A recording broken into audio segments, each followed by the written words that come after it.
Et d'ailleurs, dans une des vidéos, je t'avais déjà dit que souvent, et c'était une expérience qui avait été faite, des personnes à qui on avait mis un branchement électroencéphalogramme et électrocardiogramme, ils s'étaient rendus compte qu'en leur faisant apparaître des images subliminales,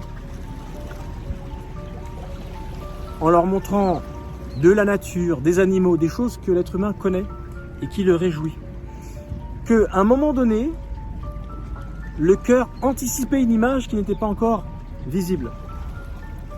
Parmi toutes ces images qui étaient présentées de manière subliminale, c'est-à-dire ça dure à peine une seconde, tchac, tchac, tchac, tchac, le corps connaît ça et sait c'est quelque chose de réel pour lequel ça lui fait du bien.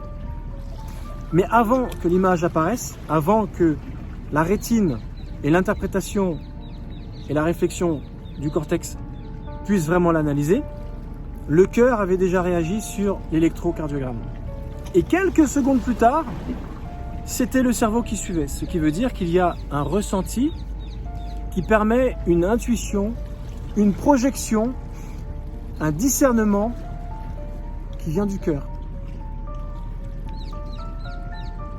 qui est souvent apparenté au troisième œil, parce que c'est la connexion qu'il y a entre le cœur et le cerveau. Il se fait directement entre le cœur et l'épiphyse, le troisième œil.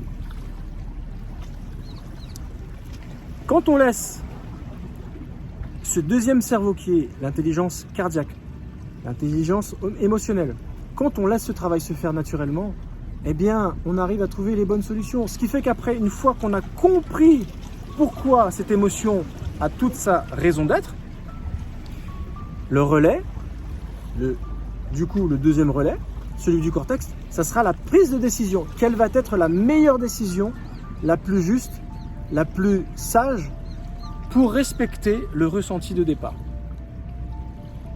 Si jamais notre système éducatif, l'éducation qu'on recevait de nos parents était basée sur ça, je t'assure qu'il y aurait moins d'hypersensibles, moins d'hyper-empathes, moins d'HPE, moins d'HPI, moins de personnes qui ont une surdouance, parce que tout simplement, ils se sentiraient respectés et pas reclus comme si on dérange, comme si on est des extraterrestres. Je m'applique dedans parce que je suis hyper-empathe. Tu vois ce que je suis en train de te dire? Et en fait, le phénomène est inversé. Le système dans lequel nous sommes, il commence par celui-là.